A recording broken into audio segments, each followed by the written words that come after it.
It ain't about like they don't give a fuck about whether or not these girls are successful. All they care about is entertainment value, man.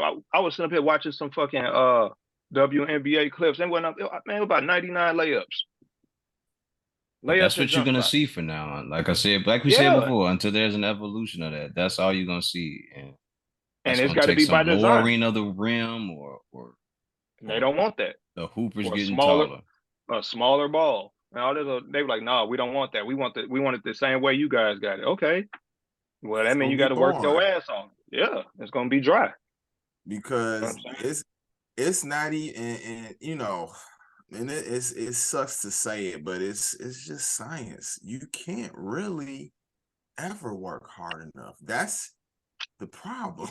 That's why I feel like all of us, when we were speaking on it at different times, literally each one of us at some point advocated like, man, it would probably make the game more interesting if they had a smaller ball or if the rim was low or something to, it's kind of like I don't want to say this, but it's like when little kids are playing baseball, well, they start with T-ball, they put the shit on like, look, you're not a guy.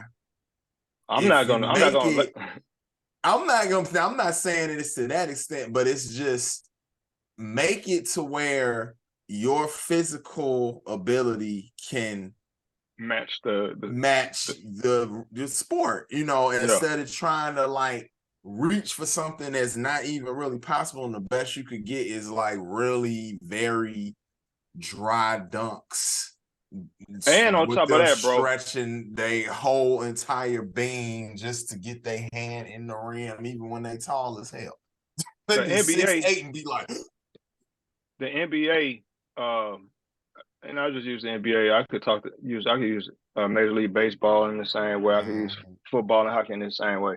But like the NBA has been establishing storylines and structure in a way where it kind of like set up rivalries, and you have like they give nicknames to players and shit like that to kind of like to ride the the the wave of entertainment. You know what I'm saying? yeah. If you couldn't associate something with that type of branding, it's kind of hard to follow it. So you have like the Air Jordan. You know what I'm saying? He was Michael Jordan, but they put the air on it. You know what I'm saying? They put the air on, you know what I'm saying? Magic Johnson. You know what I'm saying? These names kind of make them larger than life. You know what I'm saying? That's where you get the King James, or you get Mamba. You know what I'm saying? That's where you get the answer. But you know what I'm saying? Shit like that. Shaq Diesel. You know, It's these like names kind of add color and flair. It's like wrestling. wrestling. Yeah, it's like wrestling. And then on top of that, the team rivalries come in where you see like these teams going back and forth. They're going hard to try to achieve this But one that's particular script goal. writing. But this is what I'm saying though. This will go back to what I was saying at first though. Like the WNBA lacks all of that. It lacks all of that. They just think it's all about pure hooping. No, no entertainment is all about pure Yeah, anything. They it because literally needs to pure be For acting them. is boring. Pure for Yeah. acting is them, boring. for them If you watch a currently, it's about hooping because Well, there ain't that's enough excitement to it. But dude, it's but been like that's the almost thing. 30 They need to years. add it now. Like Yeah, I it's see been what almost you're 30 years. saying. Like, what are Yeah, y'all there needs to doing? be Twitter wars and needs to be chicks They need talking to be talking about shit online. you weak as hell. I'm gonna cross your ass up. We play like how the dudes kind of be and talking shit. Like, Yeah. and I feel like because The young ladies in college that were trying to do it from oh, oh, LSU, they were but see what doing it, but happens. then they But see told them, they what said, "Oh no, no, happens. we don't want them doing that." That's But see they what have happens. criminal behavior. It's whack though, because like literally Angel Reese and Caitlyn, whatever, she's good. The white girl, she's really, really good. Be She nice. doing this, like they always. I like that. Like I didn't Hmm. see nothing, but because in this, okay, and women are gonna like this part because this is what you can see is the patriarchy in a sense for them because them behaving in a sport to make it interesting. Because if you think about it, everything that Six just said, they were doing at the college level. It brought interest to all of that. So when they tried to do it, they were villainized for it immediately. Yeah. And especially because it was a black girl doing it, because that was what fucked it up more. when it was just the other one kind of doing it, nobody said as much or She was doing anything that, at it was all. okay. And then as soon as the black girl started doing it back and talking back like they do in the league, that happened all the time in the NBA. Like that literally you could have replaced them with men and do the same mannerisms, and we would have thought that was an NBA game. Everything that happened between them, so I just think that it's also fucked up. the parts of that machine, they aren't working well. They are also outdated because even with Allen Yep. Iverson having tattoos and The But in baggy the and shorts moment, and they didn't shit. take advantage of it. They they made him vilified that. they made him wear a sleeve to cover the tattoos, the cornrows and everything. They were late to the party. Even now where they can smoke weed, it was them they didn't want to let go of control. Mm-hmm. So with the women, there needs to be some of that in the college game as well as a WNBA on the professional side. But I don't want to get into this whole women and men thing because that happens too often and it comes across entirely wrong. Blah blah blah blah blah. Man, how y'all doing? Good, Chilling, man. How bro. you doing, brother? I'm all right. Second episode today, I think. Oh, damn. Oh, Yeah. well, who did you record with earlier? It'll come out very soon. Oh, okay. Yeah, just working. Just trying to gear up to get back into the mode of doing this a little bit more often. I was helping another young man with his podcast as well. So it's a group of them. Nice. Oh, okay. It's gonna turn out dope. They got to get everything together. Get their Mm-hmm. cameras. Probably got to get me some cameras and a laptop as well. But Mm-hmm. um, just staying in the grind mode, man. Staying in grind mode, working, trying to create shit. I like that shirt you got on, man. That's a dope little Yeah, shirt. man, this whack ass shirt. It's it's been peeling and shit. You know what I'm saying? No, but this is Architects of Mars right here, 1996. What were the you guys three favorite albums from that year? Shit. AT Aliens. Mm-hmm. Probably Reasonable Doubt. And probably It Was Written. Some of it is looking back with a lens of listening to it over the years too. I think in that moment it might not even, I know it's aliens in that moment of those years. Probably shit. There was so many records that came out. I did the shirt and can't even remember all the records that came out. Now I'm trying to think because we used to get hit in the head on Tuesday. Like you couldn't just be like, oh, I'm gonna go to the record store and buy one record because there's only one thing out. It was like 5 joints that came out every week, especially in them years. That's true. Yeah. I think for me, it would have probably been AT Aliens, uh, Machiavelli, and try to think what else came out that year. I don't know what was I bumping back then, man. Cause I don't think Black Star came out till '97.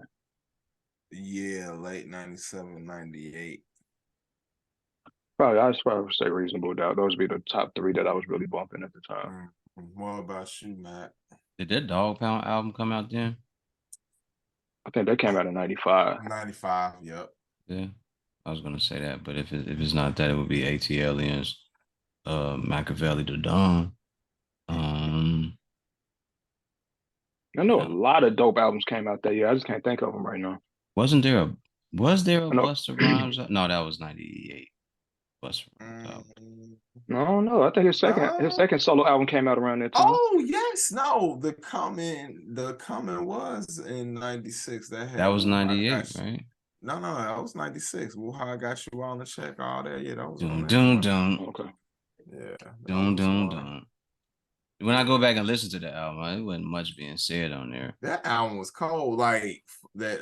Remember at the end of the Woo Ha video, they played a piece of Everything Remains Raw. I Yeah. remember hearing that, and I was like, "Oh shit, what is that damn song?" though? Well, I think it was the Yeah. beginning. Yeah. The And opening when to I it. heard it, when I actually listened to the record and heard that song, that became one of my favorite songs. Like it was barring out, beat was crazy. Yeah. You went Yeah. nuts on that. You went crazy on that. Busta Rhymes really had a fucking whole entire run and second run on top of that. He had the first run, then he came back all swole and did the shit with Dre, the Touch It era, and just been doing this thing. Fucking Dre told him, you ain't got to do all that yelling. We ain't gonna do that. You got a great voice. Let's just rhyme, my guy. He said Diddy told him that. It was Diddy? Okay. That's what he said. Yeah, he said that Diddy told him, "Hey man, that's what I think. That's where put your hands where my eyes can see." Yeah, because he said the original version of that, I believe, he was kind of yelling on there, and Diddy told him he don't need to do that on a record like this, and he tried the lower voice and shit.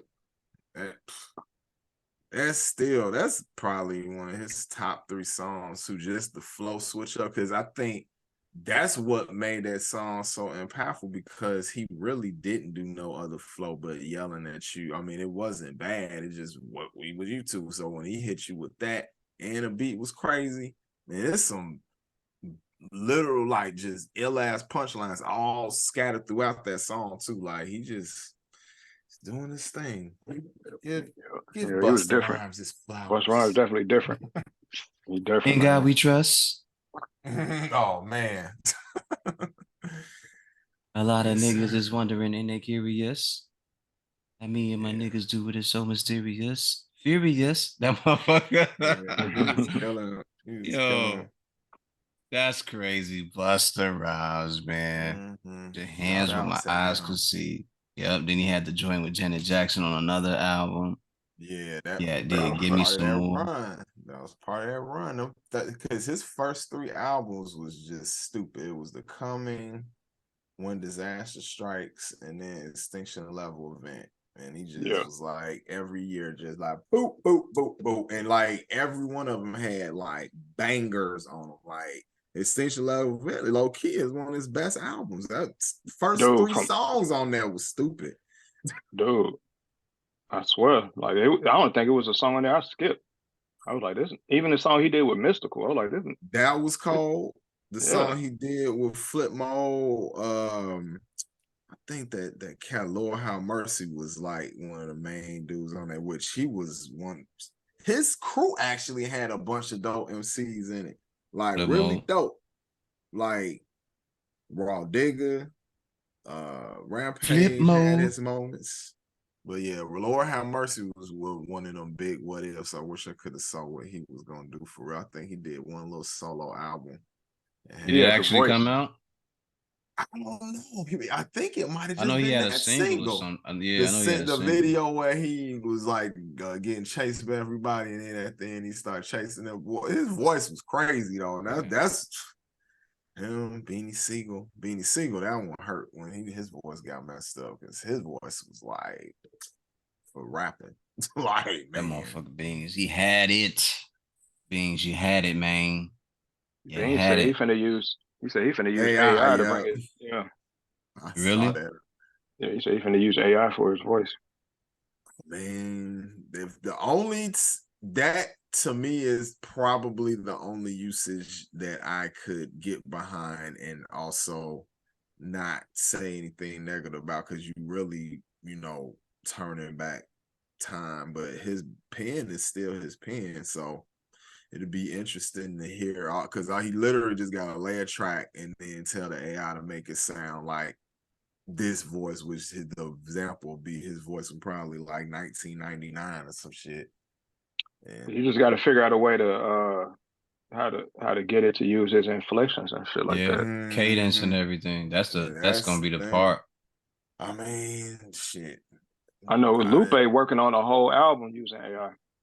Yeah, that nigga stay ahead of shit though, man. The way his mind worked. Well, that nigga did a whole album in like 8 hours. Well, and that album was hard. He's gang. He's Aquarius gang. So he lived in the year 3000 already. You started the label yet, 6 for AI? I don't think so. I don't see no problem doing it. Might be a money maker. All the shit that we never wanted to say, we could do it. That's true. Yeah. That's true. To do that. Just put it behind the bot. Mm-hmm. That'd be crazy though. I mean, we ain't that far from that shit becoming so commonplace and normal that motherfuckers will be Oh, it's looking at you coming. crazy. It's They'll there. look at you We crazy there, for but even ain't one. it won't hurt to have some rappers I from don't. Chicago doing it, you know? I don't think we there yet. The only reason why I say I don't think we there yet is because people still buying tickets to see performances. No, I ain't When worried people about don't that. when people start saying fuck them tickets, I just rather just listen to the music and watch videos, and that'll be that. But right now, people still spending fucking rent money to go see motherfuckers perform. So I don't think that live performances and connecting with a human artist is ever gonna go away. Cause I think it's a level that we just gonna be like, yo, I know all this shit is fake, but how can I even buy into a robot telling me or talking about emotions and all that stuff? I just feel like at a certain level, we're just gonna be kind of like, yeah, that's cool, but I'm gonna use this for this. But Yeah. I need art to be art to a degree. I mean, visual art, unfortunately, we going through a thing and got to figure out how it's going to coincide and coexist with this new the only people that care about art capability. are artists, though. The only people that care about art Oh, are artists. absolutely, absolutely. And the thing about it though is we moving further and further away from caring about what artists think. So there's Mm-hmm. that. You know what I'm saying? So it's like after a while, it won't even fucking matter. It was like shit, nigga. I don't give a fuck how dope you are with your pen. You know what I'm saying? I I heard think better at some point through you can this. take advantage of that and like make the gatherings not tours, but they would kind of be like more so a parties. It would kind of be like a big ass listening party of the best songs or some shit from that AI artist or whatever. But Well, one thing that I just to go back to Six Mission Lupe and what he's doing with AI, one thing that I like about the application he's developing is basically a way for a writer or rapper to write something and then be able to use software to help them improve certain parts of it instead of it being like make me a rap or something. It's more like Find me an I alternate use way. this Yeah. word exactly. I use this word here. What are different words I could have used here that still would have rhymed here or whatever, just like Or shit like that. phrases. And Rhyme these phrases. phrases. Yeah. So I mean, if it's integrating and infiltrating all levels of society, art, all that shit, I guess you got to figure out ways to use it. But I don't know. I mean, that's shit. Drake don't have to hire all these writers no more. You could just use an AI tool, and because that's essentially what having a group of niggas in the room that rap is like I wrote this or this is what I'm thinking because he can rap and wrote raps probably obviously before he got to this superstar status. You gotta do it to get to the point where people doing it for you or with you. But if he is that, he don't even need them no more. If it's software, it's essentially what the software is going to try to do. Basically, is take the I think place it of that. I think it comes down to a couple things. So I think it comes down to like completely understanding what that element brings to your game, and Mm-hmm. and kind of find a way to thread that into your workflow because he come from pen and paper. He come from that. You know what I'm Right. saying? He's old enough to Exactly. be of that ilk. But like anybody behind him who doesn't necessarily come from that, like let's say the next 10 years, next 5 years, a new rapper is going to be him, that new rapper. And that means that new rapper is going to develop his style and his flow based on whatever's available to him now. So right now, this AI is a thing right now, and about 5 years is going to be even way more advanced. And Yeah, of course. the individual is going to already adopt it and integrate it in his workflow and blow everybody else away with how easily he's able to saying create, and it won't even necessarily be about the art. It'll just be about mass Mm-hmm. production for that artist. You know what I'm saying? Mm-hmm. Because you'll be able to because I'm very meticulous about the way I write rhymes. I'm meticulous about the way my ear hears sounds and stuff like that. A person who's living in this day and age, I still can't really fuck with a lot of the elements that was invented 15 years ago is mainly because of how simple. I guess because I come from playing keys and shit like that. So motherfuckers got these loop packs. It's no different than throwing the AI in there. It's like, all right, now I need this melody. Can you make a melody out of this using C scale or using A major? Then the AI will generate it. Then you just go make some tweaks to it. Boom, you got your hook. You got this. You got that. Fucking 20 minutes of that is like 3 hours of me working on the song. 5 hours of me working on the song. You know. But this for us, it would be, again, this is where we differ from regular people as artists. That's the part that we enjoy the most, is doing that, the actual work going in that goes into it. The AI is going to be cool, but I don't want to get to the point where it just becomes laziness, where I don't want to be involved with the meticulous part of the work. Well, I think that what's going to end up happening, what's starting to happen, is instead of it being like an artist is turning the artist into a creative director over an AI or a group of AI different applications to get things done, instead of putting their own hands in everything more hands-on because we had to. Because if you're a commercial artist, of course, all these things are more attractive to you because you are using your art to support yourself. So the more that you can produce, the better you can support yourself. So that's why so many artists are adopting it to compete against companies that, you know, they might, you know, before it was like a whole company you had to go against. Now it's like, oh shit, I can now, because now I can just creative direct over all these different automated things, and I'm putting my creativity in 5 different things, and then going, basically, instead of doing everything, it's like you set up it's dominoes set up, and your creativity is pushing these things down, and instead of you having to actually do it, it's just you put it in motion with your creativity, and it's doing the rest. What's going to happen is no different than when like manufacturing industry start automating all their production lines. You start losing people's jobs. People who actually are valuable in those fields won't be called anymore. And then those people will be competing against you in that same lane. So now you're a creative director. You're the person you would normally hire to play keys. Now he's a creative director.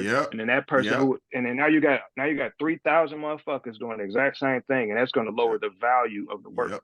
You know what I'm saying? It's going to be so no one gets paid. Right, exactly. Exactly. The only ones who will get paid are the ones who own the rights to distribution. It won't be the ones who create no more. It'll just be the ones who, you know what I'm saying? Like, let's say you can't get on Spotify unless you sign a contract now. You know what I'm saying? As opposed to like, I mean, because essentially that's what you're doing if you're using like these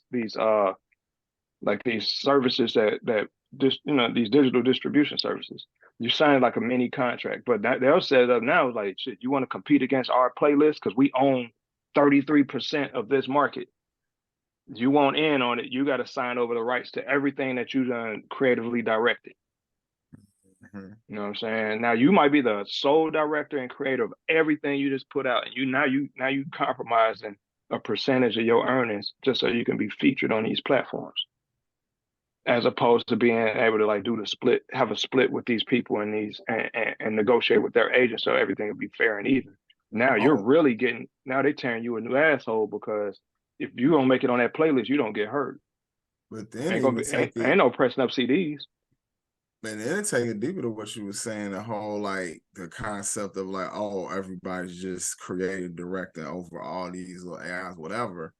The value of the work becomes less even to the artist, because they know that they didn't even do everything. But to make AI work, you need a creative person to push certain things. So we back to the big hiring people getting over again. Like this always come back to that. And then you think about it, none of us own the AI software you know, so that means that company is making hand over fist money even more now, because more people are paying for subscriptions or service fees just to be able to use their platforms. And then those same AI companies might even become a distributor. It's a big, or they might get bought out by the record labels. No different than what Spotify and all these other companies, Google. They got bought. You know what I'm saying? What SoundCloud got bought, Bandcamp got bought. I think what you said originally is more the prone to happen. The AI company gonna turn around and be the one that's buying up everything, because Yeah, who gonna start making the most money if everybody is now using these platforms to create everything? They're gonna be the unless ones somebody that's has the foresight to like what Microsoft is doing right now is they're buying up Activision, Blizzard, King. Those are three three gaming companies under the yeah. same umbrella. They're buying them for $73 million, $73 billion. Mm-hmm.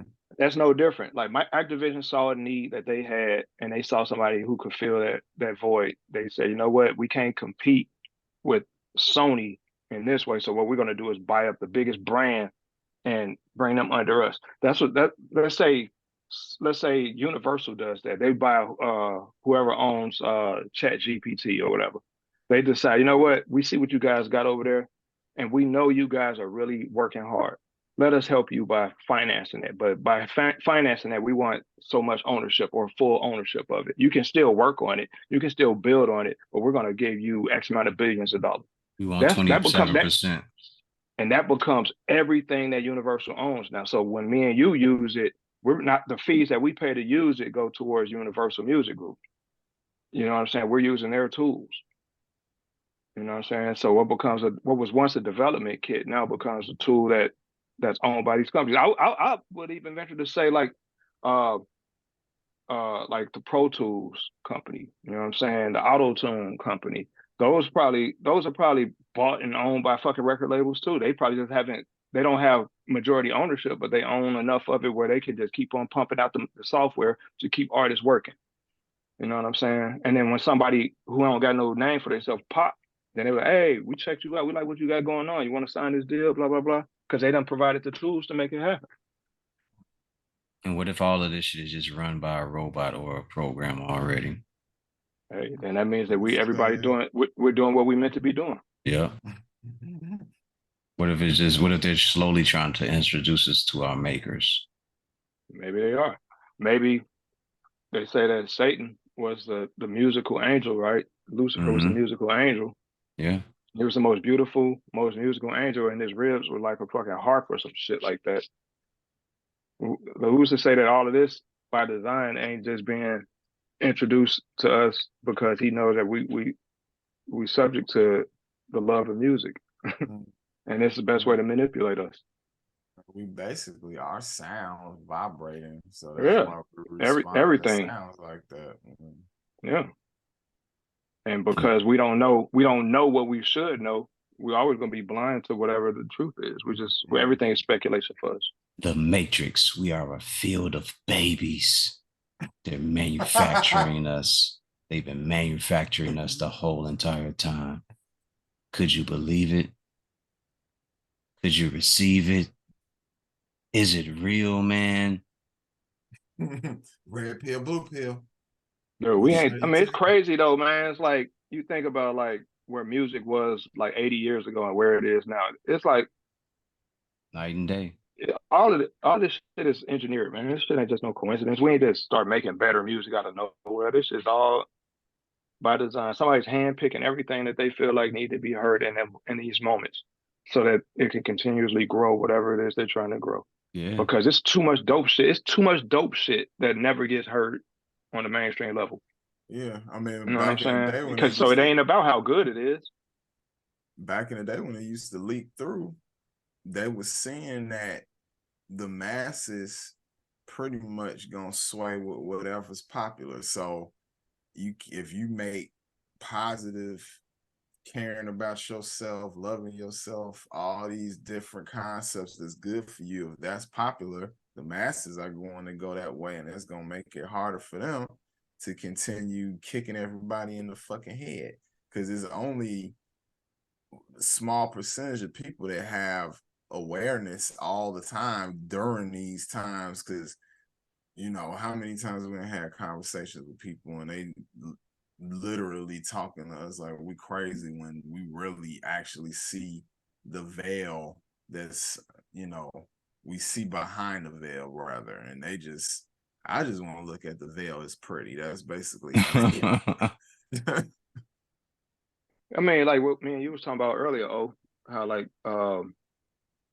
you have these tiers. It's like I'll say like what's his name? BlackRock, is that the name of the company?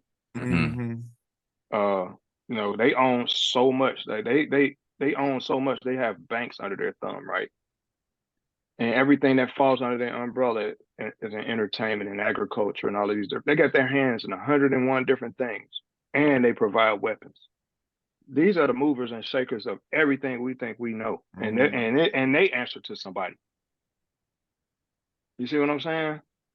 They got shareholders. There's people that they got to answer to. So that's where the question then becomes like, what is it all about? What is it really all for? Mm-hmm. You know what I'm saying? Like we are out here just pleased with being entertained and eating pizza slices and shit like that. We just happy to be here. We want a cold beer and some pussy. We ain't even thinking about like the overarching thing that's really stifling our true potential and growth. And we okay with that. Motherfucker make $80,000 a year, $90,000 a year, and feel like they done made it. Motherfucker make $1 million in a year, they think they made it. That ain't shit, man. When this brick shit is a done deal, motherfuckers gonna really see they worth. I'm telling you, all these motherfuckers out here. I had a motherfucker tell me that shit ain't finna go through. They said we'll go to war before it goes through. I said, dude, think about what you just said. That means you know it's a threat. If you feel that way, you know it's a threat. Don't even ignore the fact that it's a real fucking threat. Do people really know what it means when you say we'll go to war? They don't give a fuck. Especially all them countries, and you couldn't even go. You can't go to war with China and Russia. Just them two together teaming up, let alone all the other countries that's involved within. Like that shit. Okay. People don't Fucking around and understand that. find out for the Hey, definition of fucking around and finding out, man. you don't want to I see what mean, that equation look like. it's the mindset though, bro. You know what I'm saying? Like it's the idea. It's like people are so blindly patriotic. People are so blindly involved in the bullshit that they don't even realize that they don't matter either. You see what I'm saying? When they say we, they think they're involved in the decision making. They think they're part of the, you know what I'm saying? They think they're being thought of in these big decisions. Like, no, your son gonna be chosen too. Your child is gonna be chosen too. You know what I'm saying? Like you You ain't the above ones this we gonna shit. pull into the bullshit to send off to be slaughtered for our campaign. Like, and think about it like this: these same motherfuckers, these militia groups, they be starting and all this old shit. They had this idea that they're gonna defend their land and they honor. Like, nigga, you don't know that all of this shit was bought from up under your feet already. What you gonna be defending? You gonna be defending for free. Because if when you die, all they gonna do is resell yours. They gonna repurpose every bit of property that you ever owned. They ain't gonna pass it down to your family like you think your will, uh, like the will you wrote actually gonna be honored. They ain't give a fuck. They gonna make sure everybody who's part of your will is dead. But Some of they this gonna, land has already been paid for by China and yeah, Germany and other countries. exactly, Mm-hmm. exactly. And These motherfuckers it's just coming to already collect. happening. It's They coming to already collect. happening. Haven't you seen these older people? It's already happening. They be in their late 80s, 90s. People coming to talking about this not your land. They didn't live there their whole life and all. It's already happening. It's I think already happening. like we're well past land ownership as a society, but most of us haven't been informed of that yet. Most of us aren't aware of that yet. There's no ownership of anything, bro. Like like my car is co-owned by the state. Every time I register my car, I'm informing the state that I'm still honoring our co-ownership agreement. It's If I by the ride bank. around this motherfucker, if I ride around this motherfucker and I don't get my license plates renewed, I get stopped. And now I got to answer for that. You know what I'm saying? These motherfuckers enforce the law enforcement has nothing to do with us. It has everything to do with enforcing the laws that keep the establishment The in order. banks. The banks. You know what I mean? Because if you don't pay on something, they'll come and take it from you, or you'll get a notice saying you need to pay up before this All, date. everything that's taxed is that. Yes, Everything that's taxed the is that. land that you say you own, that you have to pay taxes If you on don't, every year, you don't own that's it. if you have to pay taxes on every You don't year and own you it. done bought it, and if you go behind on them taxes, you gonna still lose some shit you own because of If a you don't whole other pay, fee. So how do you own it? You So don't own it. back to, and I think this is almost going to be an underlying theme of this episode, playing in our faces. Elon Musk literally be like, shit, if you want to keep it a buck, you really should just rent because it really don't even matter. He's saying that he can own every fucking thing. He then sold all his houses, live in a little ass one of them boxable houses that he owns, the company boxable, the little prefab houses. He's just got about 3 of them put together somewhere, and don't even be tripping because he even saying it like and of course it is 2 ways to look at it. Like, oh, I don't, they're trying to make people not want to own stuff, so they're saying this or whatever. But as we're saying, do you really own it if you quote unquote own it? So is there a point to it ultimately? The only places where I know that you can buy land and own it aren't in America. It's overseas. There are places overseas where you can actually buy the land and outright own it. But here, you're leasing, you're renting. Mm-hmm. Everything is borrowed. Everything is borrowed. None of this shit is. I mean, and it's all about tangibility anyway. I think we kind of seeking a model of the past that just doesn't exist and it doesn't have any weight anymore. And it's just because of we like to carry on traditions and shit like that. But all of this shit is just borrowed. Mm-hmm. Everybody, it's playing obsolescence. Everybody's replaceable. Everything's replaceable. So, Getting into the subject of movies, what are you guys' top 5 favorite movies? Period or Just period of all time. No one genre, just overall. What are your favorite movies? 5. Top 5. Shit, I know Coming to America's in there for me. Let's see. That I actually really love Goodfellas. That's a good one. I think of when I think of top 5, I think of what movies do I and have I watched so many times and still get pleasure out of watching them, I guess. So that's one. Let me see. So Goodfellas, would you still keep Coming to America in there? Oh yeah, absolutely. Okay. I'll just quote that movie probably 3 times a week. So it's definitely in the canon of favorites. Let me see. Man, there's so many movies. Should we come back to you, Guy? I got 3. So maybe after this one, Enter the Dragon. So Enter the Dragon. Oh shit. Okay. Coming to America, Goodfellas, and then I got to think on the last 2. 6. What say you? Godfather 1 is definitely in there. Fight Club. Oh shit. Okay. The first Matrix movie. Of course, Coming to America, and 5 would probably be. 5 is always interchangeable. That's something that always like pop in and out. It's a good movie, depending on whether it's new or something I just discovered. 5 would probably be Everything Everywhere All at Once. I didn't finish that, even though that was pretty good up to the point. Excellent. Yeah, I didn't finish it. Amazing. That was like the first time I've seen like a movie that touched on like, because the most common thing nowadays is multiverse, space travel, time travel, all that old shit. But right now, that movie really touches on it in probably the most precise way I imagine it to be. They were very in depth with that. Yeah, it was funny. It was smart. The kung fu was on point.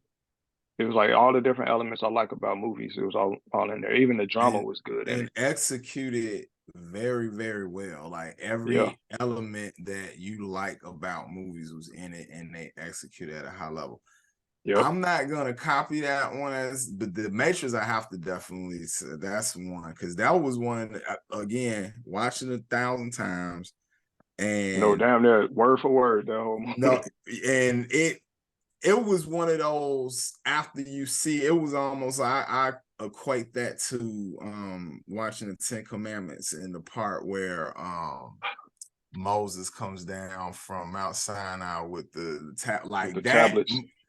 For our generation, that was that type of movie. Like, you left Yeah. that movie and you was different. You was not the Yeah. same person that you were when you walked into that fucking theater. Like, where you saw that motherfucker the first time, I remember everything about it, because it was like total mind blowing. And I remember watching the fucking Super Bowl. I think it was the Super Bowl with the Broncos and the Falcons. That second one with Elway, where they just beat the shit out the Falcons. But that was the first time I saw the commercial to the trailer to The Matrix. That was the premiere of it. After coming out of that movie theater, I was like, oh fuck. There's so much shit that is going on out here that I am aware of and not aware of. Mm-hmm. And they just hit the tip of the iceberg by putting that together and putting it out. I think that because all the reading and stuff I was doing back in the day all kind of culminated into like that movie. That movie condensed all of these different ideas and concepts. I used to have conversations with people about it. So Yeah. like it was just all kind of like framed in a way where it was like they said, you know what, we're gonna make this entertaining and we're gonna kind of like dumb it down just a bit enough to keep people engaged. But they still touched on heavy ass topics with it. You know what I'm saying? Like the ideas of Is that really what air is and you're isn't breathing? reality. Yeah, what is and isn't reality. How we perceive reality. You know what I'm saying? It's like I couldn't even have those conversations with people back in the day, and got the same result because the visuals kind of help support that story. Yeah, that was a dope That one, film. and that's why I picked Fight Club too, because the exact same thing, man. Fight Club touched on consumerism in such a Oh heavy yeah. way, bro.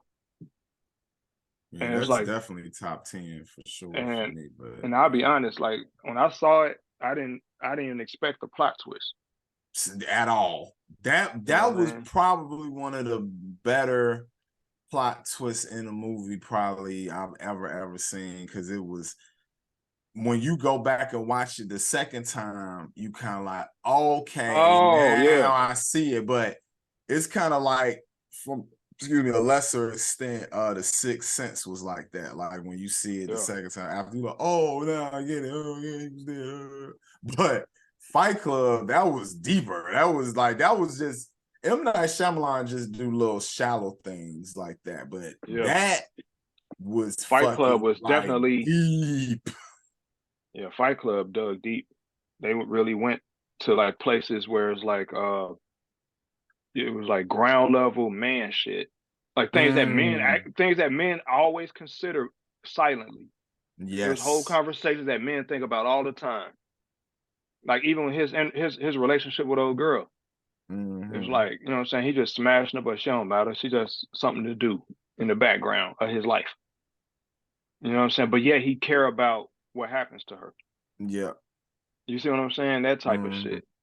How he invested all this time and energy into his life up until a certain point where he had that breaking point, and then it dawned on him, damn, I don't even remember last night because everything started blurring together. Yeah. Mm-hmm. You know what I'm saying? That was dope as hell to me.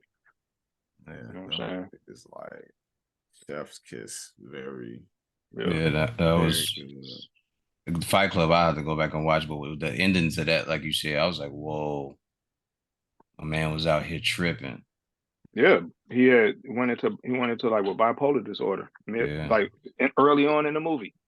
Life You know just what I'm Yeah. saying? went to shit Because on him. he became a narcoleptic and shit like that, and then all of a sudden he stopped sleeping altogether. He Mm. went from narcolepsy to just not even sleeping, just blacking out. And that's when Tyler Durden's Introduced. personality was Yeah, taken over, was just the aspect of himself that he really wanted to project, that was pure masculine it was like the energy. id versus the ego. Uh-huh. You said The Idiot versus the Ego? No, the The id, Oh, the okay. id versus the Okay. ego. Yeah, Okay. he knew in his heart of hearts he was tired of being a sheep, and Oh, he created that part of himself to kind of like break free because he didn't have the heart to do it himself. yeah. Okay, I got my fifth movie. Thank you for reminding me of my fourth, sixth, but my fifth, and this is, and again, on my criteria, watching 1,000 times and changing my perception about things. Malcolm X. Oh, So that's the strong. first movie I bought when I bought a DVD player. I literally was like DVD player and Malcolm X. It was the combination. Like that's what I wanted to watch. Where did I? Oh, I bought Malcolm X from Virgin when I was working at the Gap.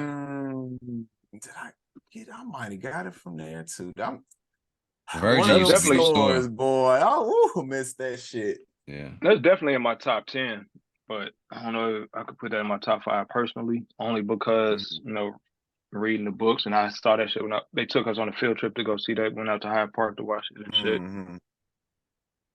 Dude, I could do It's a definitely a high level movie though. It's definitely up there. I could do a list of movies of just Denzel alone. Nigga. What's your top five Denzel movies? Oh man, that's hard. Let me think. Like, And like, so what's your top five? My uh thing is, yeah, go ahead. my top five. So there's a horror movie I'm gonna put in there, and Oh, they say it's based on real life events that actually happened, but you okay. never know. Just for doing some research on it, some of it turned out to be very sketchy how this woman was treated and the actual things that happened in a room when people would be in a room with her. The movie's called Devil Inside. Never saw Hmm. that. You Never saw seen that? that either. I Yeah, I haven't. saw that. Okay, I can watch that movie, but I can't watch it too many times because there are certain things that I relate to in that movie, and it kind of It's fucks with very me. triggering. Very Yes, triggering. Yeah. very triggering. To anybody that's listening, if you are a religious person, that is not a movie that you want to play around with because it may bother you. I was gonna say fuck with you, even though I just said it now, but that is a movie that will trigger you on all aspects because it plays what the movie does is it plays on the people that are around you and the things that can trigger you that can get you to Mm-hmm. act out in ways that you should not act out.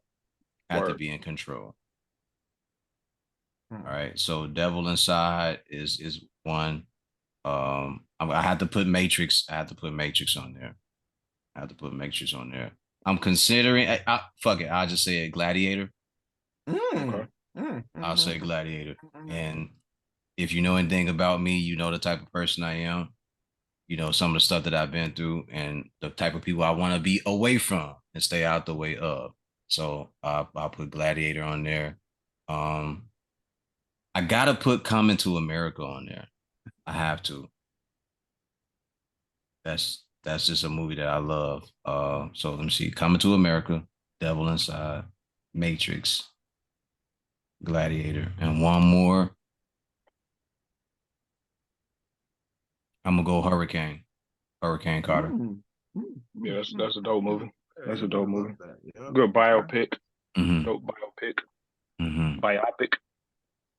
Hurricane Carter. For those who have never seen that movie, it's about a guy. I think his name was Reuben Patterson from New Jersey. He was a former boxer, uh, and throughout the course of his life, because of racism and shitty people, he could never catch a good break. So for part of his life, this guy kept trying to track him down and have him involved in murders and shit that never had nothing to do with him. Away from that, he gets into boxing. If you go back and look at Ruben, I think his name was Ruben Patterson. His record, he had losses, of course. If you're boxing, someone has to lose. It's not that. That's not the point. But he was a vicious dude when it came to boxing. It came time to win a certain fight or a championship. He beat this guy black and blue, and they still gave the other guy the fight. So it just picks up from there, and he goes through all these different things. But it's a good film. It's a good cinema piece to me. So is that Definitely five? good. Yep, that's one of Denzel's best right there. Speak going back to the Denzel, it's hard to even choose any of his movies, like to narrow it down to five out of his whole catalog. But it sounds to me we would have a amazing link up movie night because everybody picked dope ass movies. Yeah, yeah, yeah. And And that then one and of the coming to phrases he America, had on there was very telling to me. It always stuck with me from Denzel in that movie. He said, "Hate put us in jail, but love is what's gonna break us out." And you can apply that to so many areas of life, wherever you are at the present time, whatever you're going through. You know, you may be in a bondage situation, you know, mentally or with family. But if it's out of hate, love, if you change the trajectory of where you are, love can change all that. yeah. What was you about to say, Six? You was I about to was say just something. I was about to say, coming to America and Matrix would definitely be on spin. Oh man, absolutely. And it's funny because they so far apart as far as what they are, but then at the same time, I don't know, maybe it's some overlapping themes in both of those, even though they're in different genres, if you really think about it, just from Coming a to American and Matrix. well, Tho- just from a standpoint of like Those are the movies that all three of us picked in common. But Mm. yeah, but just think about the themes of or the plot of Coming to America, and then think of the plot of the Matrix. Certain aspects, like King, don't want the fakeness of somebody being basically bred and trained to be Mm. his wife. He want the real. He He want wants some authenticity. Somebody who authentic, really wants to be there. Right. exactly. And what's Neo? I'm living in this fake I world, know but it something ain't don't right. feel right. Yeah, I know So something ain't and right. it's in that actually it's giving putting chills on my heart because it's funny that we all picked them movies and it's really similar aspects, even though they're in completely different genres, different I races of think it kind of people, all of that. I think it kind of speaks to the subconscious though, because we all kind of view our realities in a particular way. And Mm-hmm. when we can identify with what these differences are, then we kind of start leaning more towards trying to find the truth. And a lot of those movies are about the truth. Yep. Mm. Hmm. Wow, interesting. Okay, Six. Okay, broke it all the way down. Because this now I'm thinking about it like even Goodfellas, what's the common thing? The truth will set you free because this happened at the end. Yeah. At All the the end, bullshit came to the light. yep. He eventually said, you know what, fuck this. I can't keep living like this. Yep. What are Did he throw a lot of two? motherfuckers under the bus? But yeah, What are 2 or 3 movies that you would recommend to people listening if they have or haven't checked out? But hopefully they haven't. Uh just some just recommendations. Yeah. if Mhm. we was basing it on a lot of the themes that we speak on Just any movie. frequently. Just No. any. I'll just but just to relate it to that, I would say Idiocracy, number one. Fuck, I still haven't seen that. Six told me about that movie a while ago. Oh man, you gotta Yeah, see that, dog. that one, that's one it's of the movies almost. where you're just gonna be like, wow, did they just take a film crew to 2023 and just start filming things? And like, because this movie came out, what, 10, 15, 15 years ago, more than that. I know Oh. that the costume director, Mm. she was trying to find some footwear for them to wear during the movie. This is before these motherfuckers blew up, and she found Uggs, not Uggs, Crocs. She found Crocs. Crocs and had the motherfuckers in the movie wearing Crocs and shit before Crocs even blew up. And now everywhere you look, motherfuckers wearing that shit. It's almost like the movie predicted it. And what's even more crazy is people who wear them don't even associate those shoes with that movie. They don't even know. What Nope. movie was it that they couldn't get the shoes right for Batman and they had on some black Jordans? Jordans, I think it was the That was first one. yeah. He had the Jordan 6s on. No, the second No, Batman because it's it was the one 91. with Danny DeVito. Right, Okay. that's the second Yeah, one. Yeah, that's why yeah. I was like, yeah, it had to be after the first championship of the Sixers because it was a Batman classic. Batman Begins or some shit. I can't remember, Batman but Returns. Batman Returns. Batman Returns. they was like if you zoom in on the picture for that one moment and you see Yeah, it. some J's on, about to dunk on Yes, them. sir. Well, wait. Go back to recommendations. So, Yes. Idiocracy. Idiocracy. Shoot. I can't think of another movie right here. Come back to me. I'm sure somebody got another suggestion. I could think of something else if I marinate on it for a second. Um, 3 recommendations. There was a movie that came out with some actors from Korea and it won some awards recently. I can't remember the name of it. It was the one where they was living in them people's house. Yes. You know what I'm Uh, talking about? yeah, I was gonna recommend that. It's Oh, look at called that. what's the name of it? Parasite. That's the name of it. Parasite. That's it. Parasite Yep. is a good movie. It's a great movie. It's a okay. great movie. To think about it like this, imagine working your ass off every day and the person that you work for goes to work with you and they say they hate peasants. They call you a peasant because you're beneath them. You make less money than them. You work with this person or you work for them. And they're saying all this particular shit about you. And they say so much of it that it not only becomes an insult, but you feel like you need to do something about it. So you decide, well, what I'll do is I'll figure out a way to get inside of your life and tear your life apart. Oh shit. Okay. That movie dope. Mm. I think I It's so want to see simple. just off of that. I want to see it now. I didn't know it That was movie's about so that. That simple, but sound. it's so dope. Yeah. Huh. Yeah. Okay. Okay. The way they put all that together, man, the way the whole, oh man, it was crucial. It was crucial. Yeah. So Parasite would be a movie I would tell people to see. Another movie I would tell people to see. I'm gonna go in the horror, back to the horror genre. Crystal Pinkney, this is your fault because you got me watching all these horror movies at these pre-screenings and shit like that. Uh, Talk to Me, which came out recently. Yeah. Who was in that again? A bunch of people no one knows. Oh, okay. I think the movie takes place on in New Zealand or something like that. So what happens in this movie is that there's this hand that's been cut off from this voodoo doctor or doctor that does witchcraft, whatever you want to call it, voodoo, because voodoo is the originator of all the shit, right? And the hand has been cast in ceramic or something like that, and people have written on it. It's just like a cast. People have written on it and everything. So what happens is they set the hand up, and it's in a shaking motion, like a handshake. And what happens is you hold the hand. I think there's something you're supposed to say. You take a deep breath.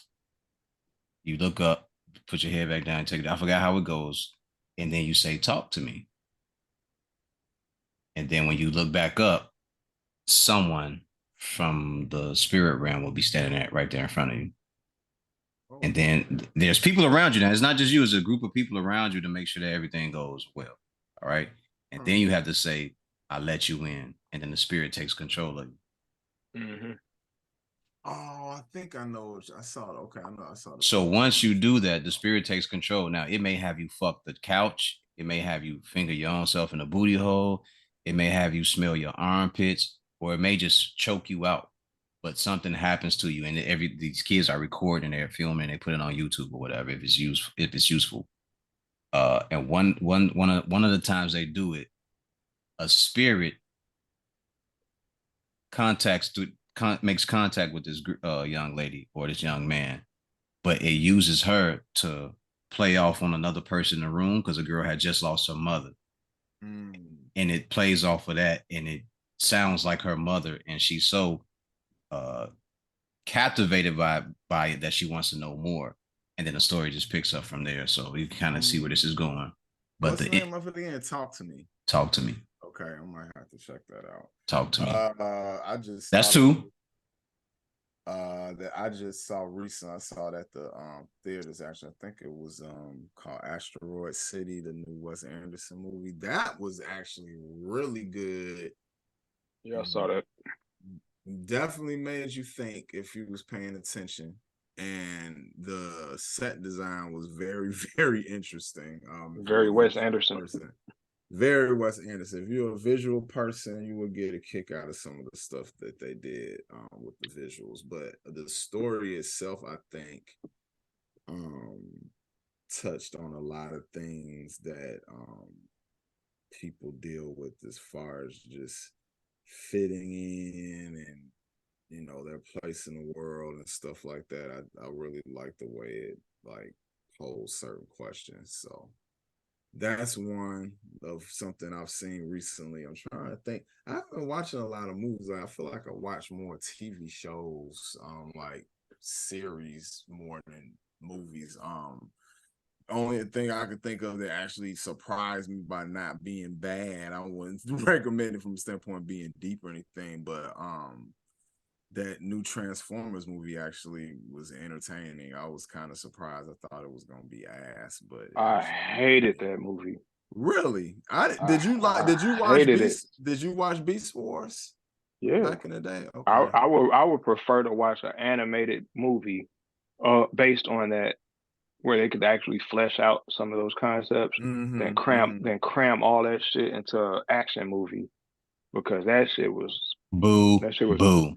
it was Mm. basura in my opinion.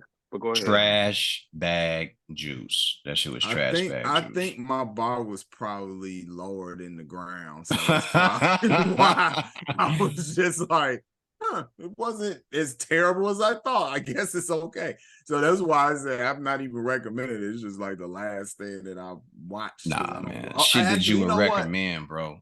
That you would Actually, recommend for someone to what go I see. would recommend for somebody to see that just came out and it's still in the vein of like something more like kid like was actually the new Ninja Turtles movie. I actually enjoyed that quite a bit. I like some of the stuff they did that related more to the original comic book than the cartoon series. So like Eric O'Neil was supposed to be black originally. They made her black in this, and I like they made like a mixed cast of voice actors. So it was like some white dudes and black dudes. It wasn't just all one race. You could kind of pick it up in the mannerisms of the characters and the way they played off of their voices and stuff. Cool message for the shorties, inclusion, all of that good stuff. And I just thought the animation was like really, really creative. Like I think Into the Spider-Verse just kind of opened up a whole nother um way to visualize 3D animation because it's like really much more artistic in terms of like 2D art, like painting and all this stuff. It's just like all these different elements, graffiti, like everything that an artist could be influenced by. I saw bits and pieces in the way that they animated, and I just thought it was like really dope. Have you guys seen the new Ninja Turtles yet? I haven't seen that No, new Spider-Man joint. Mm-hmm. Yeah, the Ninja Turtles no. pretty good. Yeah, it's Okay. actually I had to pretty check those joints out at some good. point. I need one more. So I got Parasite. I got Talk to Me. Another movie I would like to recommend would be, I guess, Oppenheimer. No, I ain't gonna guess. Oppenheimer. The only thing with Same Oppenheimer is here. Oppenheimer is 3 hours long. Okay. You have to sit through the fact that they are not doing anything filled with action. These people are scientists, and they're trying to get to the point where they can figure out how to blow up shit. If I put it just like in layman's terms, like they're trying to figure Mm-hmm. out fission and fusion, and there's a Mm-hmm. race to it. And there's some espionage going on. They're trying to figure out if Germany is involved in their camp, if Russian spies are in their camp. They're trying to figure out what's really going on and who's flipping on them and going back and spreading information with the other side. But Oppenheimer is a good movie too. It's just very long. It's Mm-hmm. something. If you're not used to sitting through something like that, it may bother you. But I did like Oppenheimer. I'm probably gonna watch that on my TV at some point. I don't know Yeah. if I'm gonna go see that at the show because Yeah, but then here's the crazy part: people weren't expecting it to do as well as it has done. oh yeah, it did really good. Yeah, it's still doing well. I think it's still in the theaters doing numbers, Mm-hmm. decent numbers, and Mm-hmm. Barbie, but I'm not even gonna sit up there and say I'm never gonna watch the Barbie movie, but it's gonna take a while. I feel like at this point I have to watch Black Panther 2 before I watch the Barbie movie just to justify it. All right, since you said that, Six, have you seen Black Panther 2 yet? Yeah, I saw it. That face doesn't make me feel That's all I got. good. That's all I got. That's all I got. Okay, I saw don't it. give nothing away. I want to watch it and be half-ass surprised at the dumb shit that they do. So don't say anything about the plot because I already know a few things I don't want to know. So I don't want to go into anything else. But 606, what are your recommendations, sir? My first recommendation. My first two recommendations would probably be, and it's only because they haven't released the next element to it, is the two Spider-Verse movies. Those movies are dope, artistically, thematically. There's a whole bunch of stuff about it that just really, they you can tell that they put they work in to make sure it was cohesive. And you can follow the story without getting lost, even though it's touching on some real heavy shit. It'd be interesting to see how they kind of wrap it up with a third one, but we'll see. And my third pick is a horror movie, Hereditary. That movie, if you've never seen it, watch it. That movie is so dope. What was that about again? Like, quick little synopsis, because I feel like I may have seen that. So this family is burying this mother is burying her mother. She's married. She's got two kids. One of her kids is special needs. Her youngest child is special needs. Her mother is discovered to be a cult leader, but she didn't know that at first. And all types of shit. After her mother died, all types of wild shit starts occurring in the family. They start. I don't want to give away a whole lot, but that you gave me enough. Then now I'm interested. The first 15, 20 minutes of the movie, the craziest shit happened, and then it just started picking up from there. Like almost, it kick off on some wild shit. Yeah. Hereditary. Y'all gonna have me watching shit. And I would say a sleeper movie that I would probably recommend, just because if you're not interested in the Spider-Man movies, but you're really into those types of crazy ass psychological horror movies, would probably be Midsommar. I did not see Midsommar, but I wanted to check that out. Yeah. Yeah. That movie is a slow burn, but that movie, it'll fuck your head up once you start realizing what's happening. I gotta check that one out. Yes, sir. There's some horror movies that a friend that one of the brothers at work gave me. I wrote them down. I don't know what I did with them, and I still haven't watched them. He gonna probably look at me crazy when I ask him again for it. He gonna be like, dude, I done gave this shit like 4 times already. But he gave me some. He said they real trippy, and you really got to sit down and watch it and pay attention. He said one is a slow burn as well. He said it's 2 movies. He said one is just like real gory, but the story to it is pretty cool too. So at some point I'll get around to watching them. Top 5 actors. Go ahead. I was about to say, for me, horror movies are one of them things where it's just a peek inside the mind of white people for me. You know what I'm saying? I get to see what white people are afraid of. You see what I'm saying? Because like when Jordan Peele released his movies, those are like horror movies from a black man's perspective, right? For white people, those are horror movies. Like Our Life is a horror movie. Yeah. So like a lot of people can't relate to it, and I can't really relate to a lot of things that white people find horrifying and shit like that. Like because most of their movies be about demonic possession and stalkers, serial killers. You know what I'm saying? It'd be those things: serial killing, stalkers, and fucking demonic possession. I'm not afraid of none of that shit, because I grew up around violence. So I don't have like a fantasy threat. You see what I'm saying? That's all those movies are about, is like fantasy threats and shit like that. It's just interesting. But go ahead, what you about to say? Oh, I forgot what I was about to say. Yeah, I don't ever top 5 actors. That's but let me say that real quick. My fantasy is never about who's gonna kill me. It's usually about being successful and making sure that everybody around me is put on. That's what mine usually is. Like, I've seen people get their head blown off in regular life, like literally seeing the chunk of brain and skeleton like fly the other way. So I don't have any desire to have that in my fantasies. Like my fantasies are happier places where people are successful and people aren't dealing with traumatic situations like that. Well, they gotta Moving on. create that. They gotta create that because that I don't ain't have to happening. create that shit. And yeah, you're right. They do have to create it because a lot of them don't see that, but some of them do. Some of them do. Some of going off of these podcasts and listen to some of the ones that people pass me that are very morbid.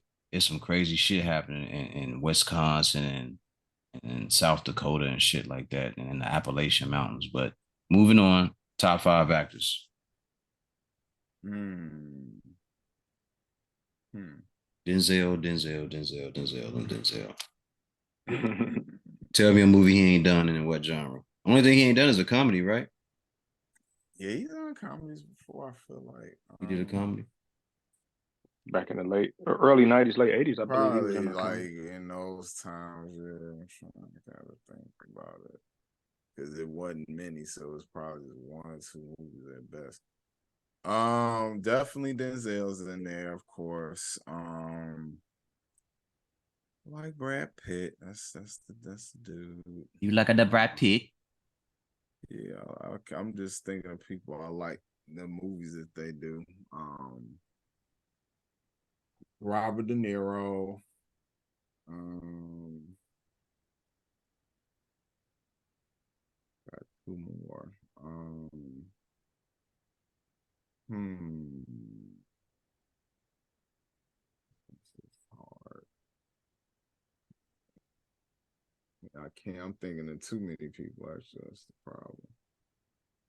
I wanted to. It's like all of them not blockbuster movie people either. It's like people I like that like I like Jeffrey Wright a lot. Like just like like obscure actors is kind of like they just nail their characters all the time. Like um I don't know, I gotta marinate on that. This is a tough one. Okay.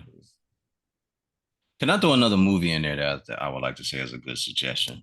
The movie Infiltrator. If you've never seen it, that was a good fucking movie. Who was in that or Bryan what? Cranston. I never saw it. Oh, was that shit that was on Showtime? What? Yeah, something. This was a movie. This wasn't This is a like a show. movie. Oh, So okay. are you thinking about Your Honor? Because Your Honor, for those who need a Yes, series to yes, check out, yes, is two yes. seasons. That's Your what I Honor was is dope. thinking. Your Honor is a really good series that people should check out. But Infiltrator is about a guy in the FBI who does his job, and he goes and finds people, links up to him, and gets them caught. It's like a regular snitch movie. I normally don't watch those movies just because I don't like the character of the person that does it, but he did such a fucking good job. I wonder if he lived happily ever after or if they came for him. Anyway, top five actors. Do we need to come back to you, sir? Yeah, I'm still kind of thinking about it. Denzel, Leonardo DiCaprio. Mm. Cha cha cha cha cha cha cha cha cha cha. Who gives me another good range? I would like to say Jamie Foxx.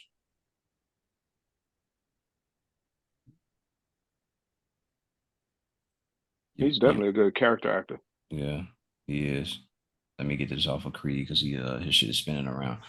Um, Jamie Foxx, Denzel Washington, Leonardo DiCaprio.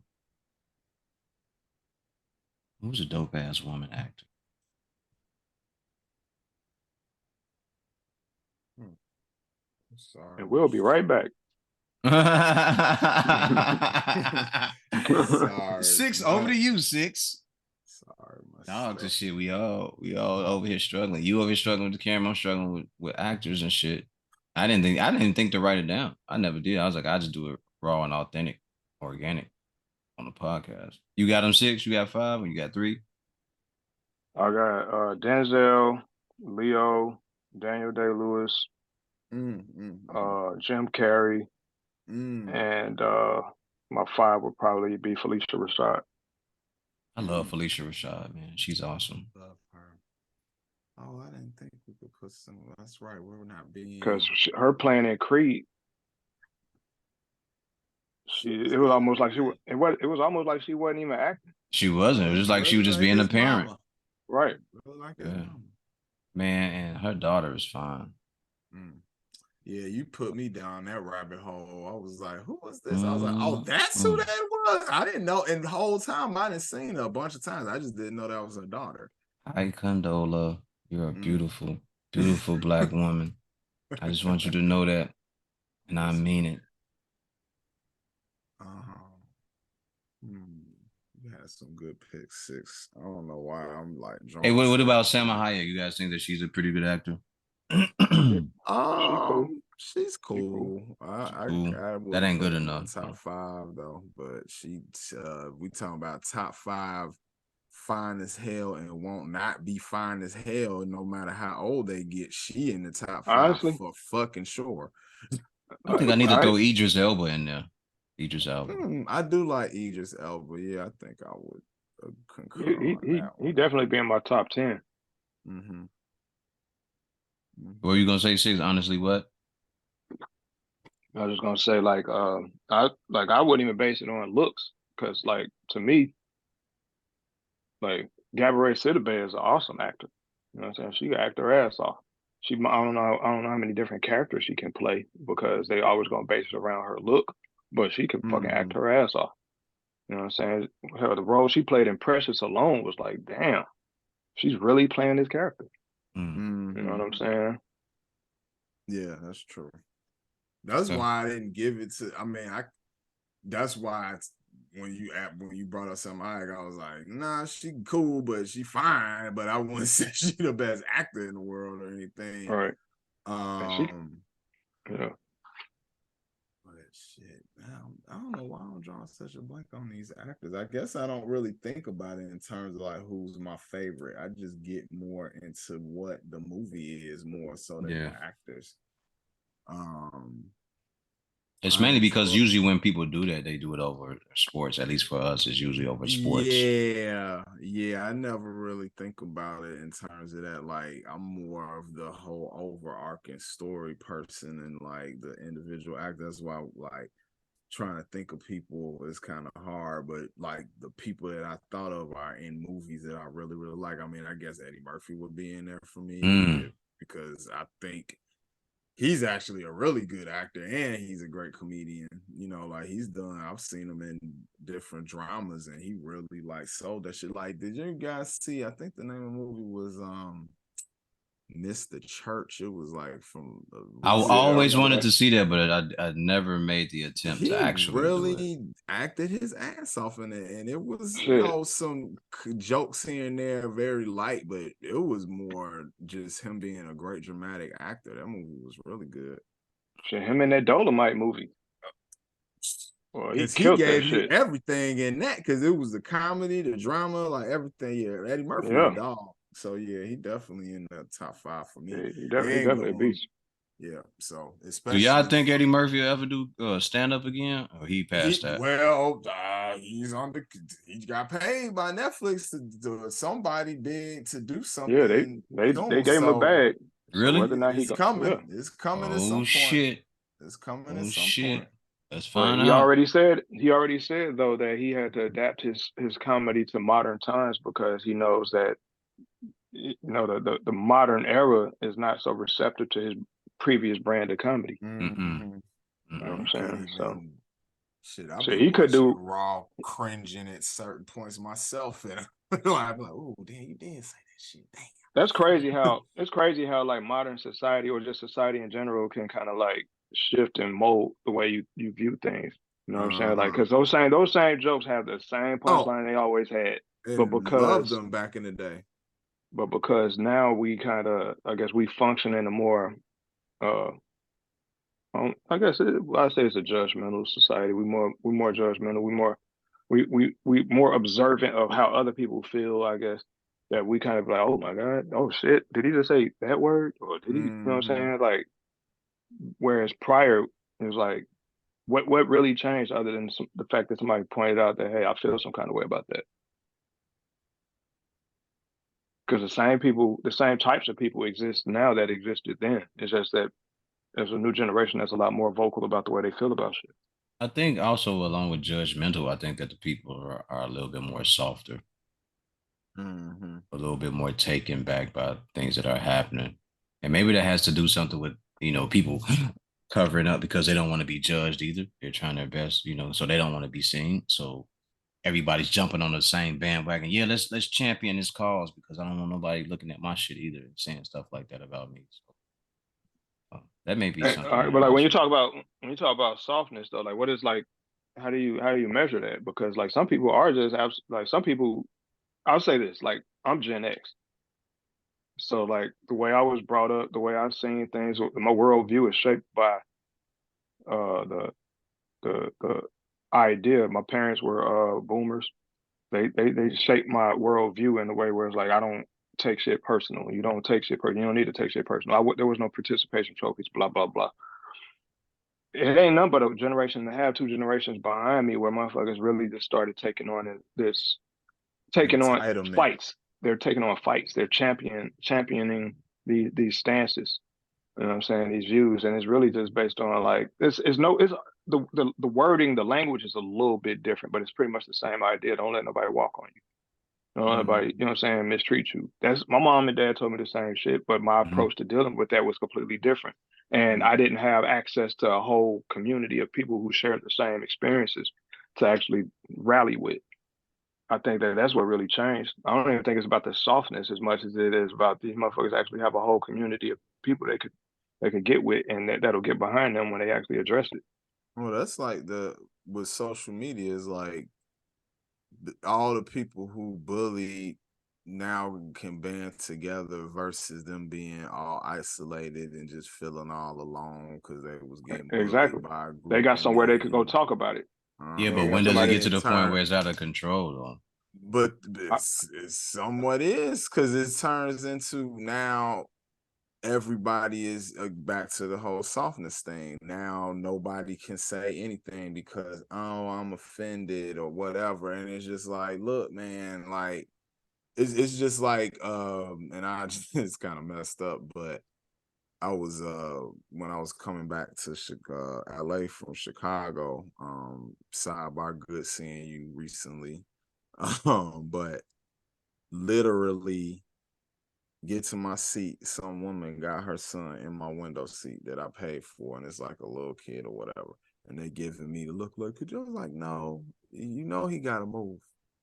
Like, I'm not about to play this whole like Oh, he's just a game with kid. y'all. I'm okay with that. No, Right. fuck that. I paid for that shit. You paid for the seat. Like, you know, it was at PAX. And then when everybody coming to their seats, the damn pilot saying this is a fully booked flight. That's why it's taking so long, blah, blah. So you know, if they saying it's fully booked, somebody coming to that seat. Like, why are you even have them there? Because what did this cost? Come to the seat. Now he got to that's move. it. It's a young kid, so now they Was it a white crying lady? it. No, Was they it were Indian, okay? but I don't want to say what I want, what I'm thinking right now. But all I'm gonna say is, um, basically, to go back to what you were saying, it's this whole entitlement thing. You know, like the world isn't fair.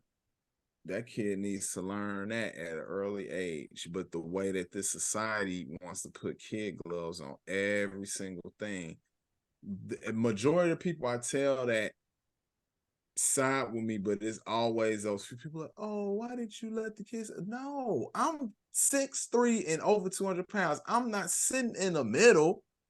Like, that's all that's gonna be left if you give up the seat that you chose. Because it's of course it's a middle seat somewhere because nobody wants to sit in there. I'm not sitting in that.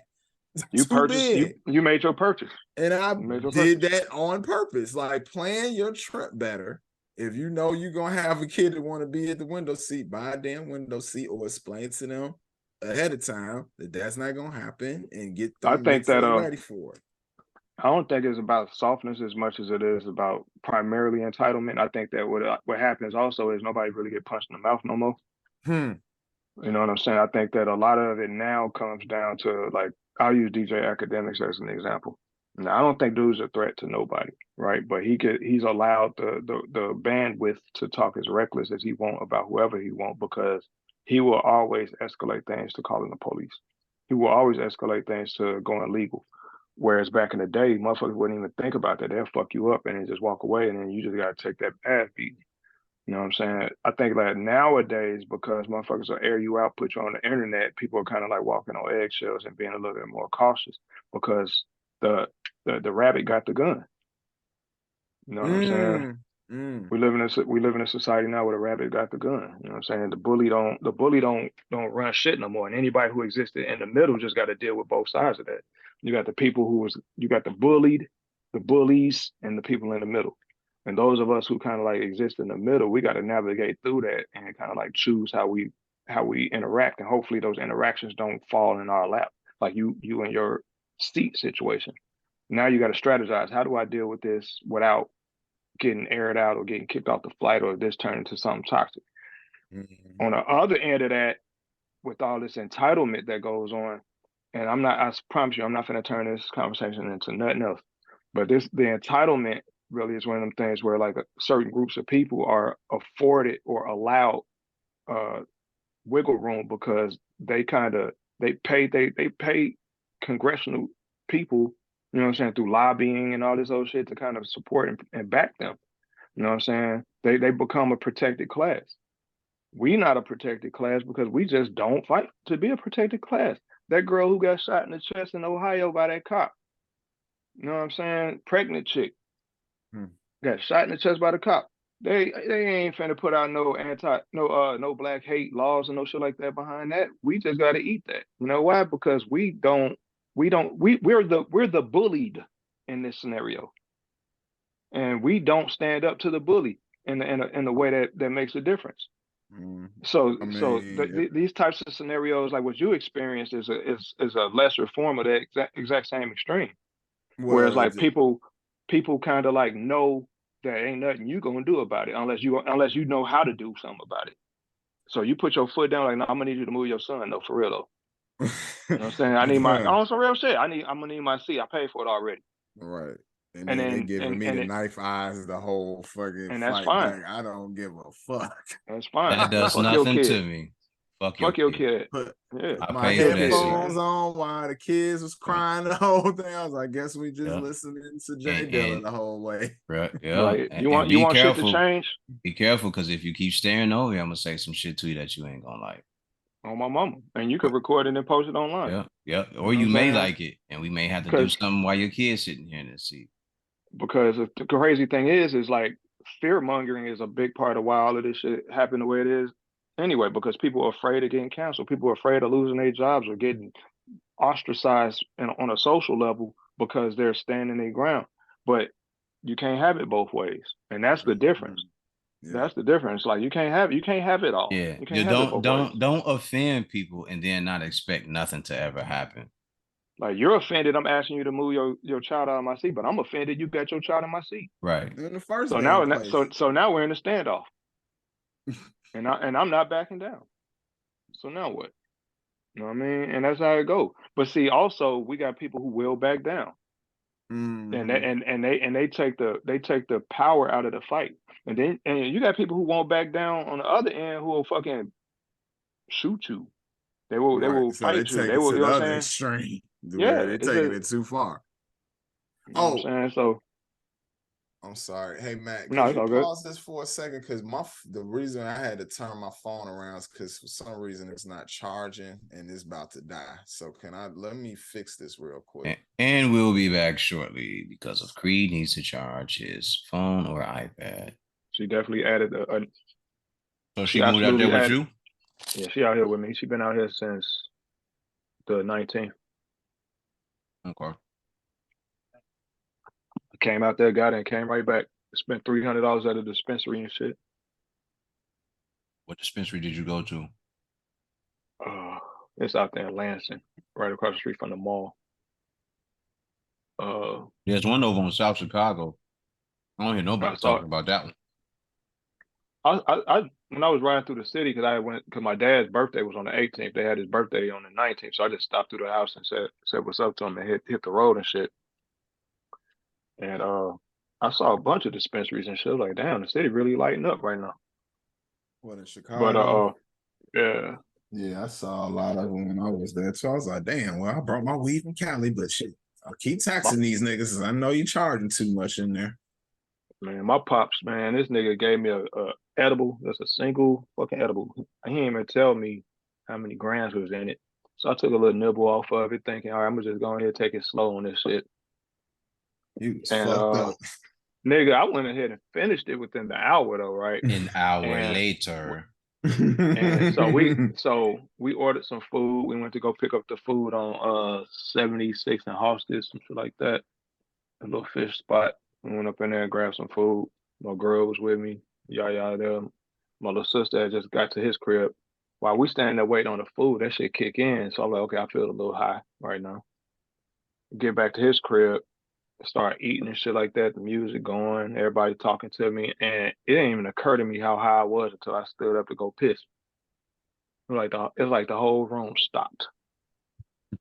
It's like I was moving faster than light in my head, my nigga. I He was so was like, motherfucking high. And where am I? this had to be like right around like 1:30 that afternoon. Cause Oh I got shit. over so I got over his house around noon. So I say 12:30 is when I took the edible. So an hour later is when I kind of like really start feeling it. Mm-hmm. So and I ain't leave until like 4:30 the afternoon and shit. I had to hit the road. So I figure well I'll wait till about 4:30 because by Right. then You should be shit should good. wear out. Man, nigga, I was high all the way back home. Oh yeah, I you was gonna so be. nigga, I was so fucked up. I was like, I wasn't even fucked up. It ain't like a weed high, Right. but it got that weed high feeling. You know what I'm Yeah. saying? So like, It's not I'm the just, complete weed high, but it's a high because it'll have you yeah, like stuck. It'll have yeah, you. Mm-hmm. it's like it ain't uphill. It's about right down here, and Yeah. it's like, So and you it's could level, and it's function. just, You could yeah, I was function. functioning It's weird. right. But it Yeah, fucks with I your was, motor skills though. yeah, like it makes you kind of like, cause you know, like depending on the type of high, might, cause I think I'm more of a, I'm more of a sativa person, right? Mm-hmm. So I don't know if this THC came from an indica or what, but I could tell like because I don't get paranoid and nothing like that, but I'd be thinking deep about shit when I get high.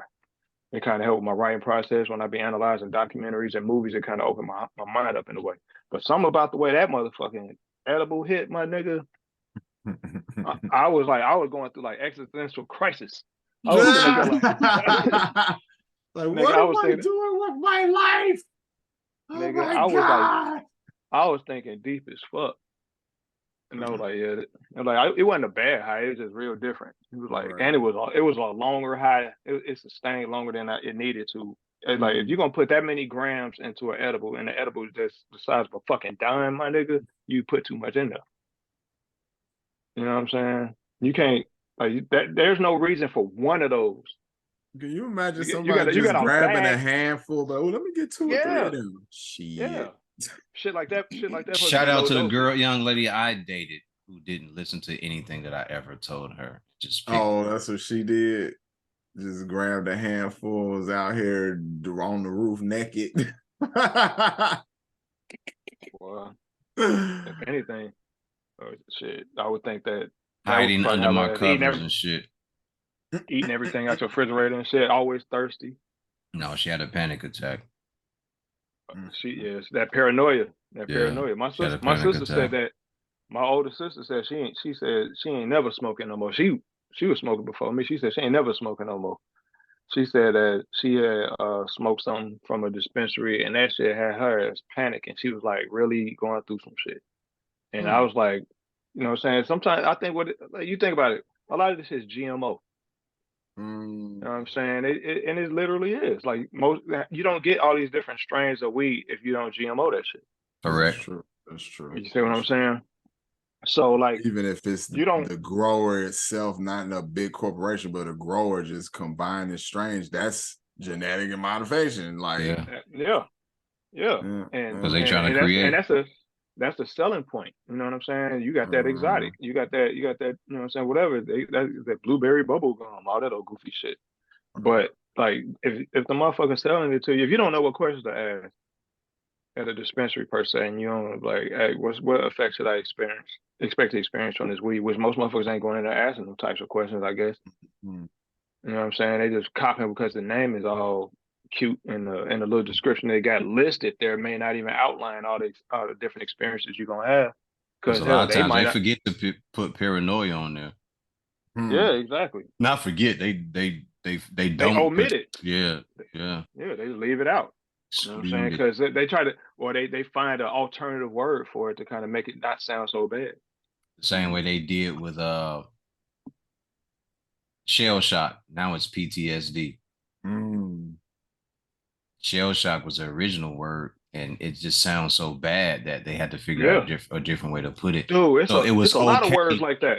Yeah, so it was okay for these guys to continue to go off to war. Oh, you just had PTSD instead of saying they were shell shocked, and you probably should never go back over there and do that again. Oh, but even if you say what PTSD stands for, that sounds fucked up. That's why they make it a little acronym. Acronym, yeah. An acronym is way less shocking. Post-traumatic Stress stress disorder. syndrome sounds Yeah. fucked up more than shell shock, actually. I don't know, Yeah, does on my it? Because mama. what's the post traumatic? Where is it coming from? See, if I tell you I shell would say shock, this. we know what that shit is. I would say this. Throwing the word disorder on it is the part that really. That's the That's the part that part. fucks with you. Right. Because what it does is it's the implication that something ain't right with your brain, and Mm-hmm. now you're internalizing it. When you can call when a person talk about being shell shocked, they can blame it on something. You see Correct. what I'm That's saying? why we It's have to easier. change it. But think about it like this. They can. I mean, you could live like you could grow up where we grew up, and a lot of us are literally what we would have considered shell shock based on our experiences, Mm-hmm. right? Correct. Yeah, it's PTSD. Yes, it's post traumatic stress disorder, but they had to put them words together to come up with that. You see what I'm saying? Mm-hmm. It's not that's not a real thing. That's just what they're calling it now. It's just a label. That's all it is. You see what I'm Mm-hmm. saying? There are certain diagnoses that've been around hundreds of years, and then you got the new shit. You know what I'm saying? Or it ain't even necessarily a diagnosis. It's just a description used to justify the passing of drugs. On the You subject see what I'm of saying? cannabis, does it matter to you what strain it is, or does it all that matters is to you sativa hybrid or indica? Mm, I'm more the type than the strain.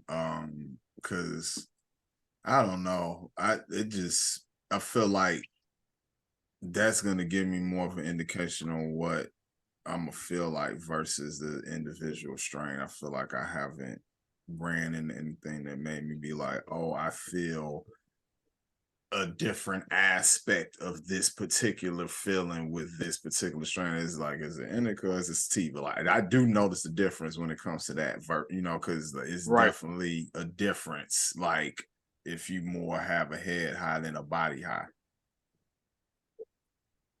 So, No, I'm I with don't you on know. that. I I'm feel with you on like that. that's more from a marketing standpoint, almost the anything else Yeah, outside anything of the else? I was about to actual. say the same thing, bro. I was Would you like, say any type of Creed? I said it's more of a marketing thing than anything else outside of it, the actual type of weed that it is, which I feel like they're supposed to know at least that minimal yep. information. Yeah, I like to go off the actual properties of it.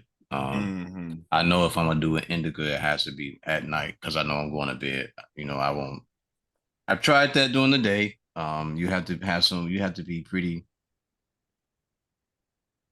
You have to be a person that does that a lot to sit around and smoke that type of stuff.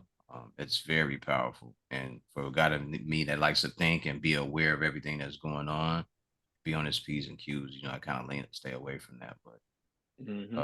I like to have a hybrid sativa, so I can function and get a little body high. But the indicas, I will mostly keep those for nighttime Mm-hmm. usage.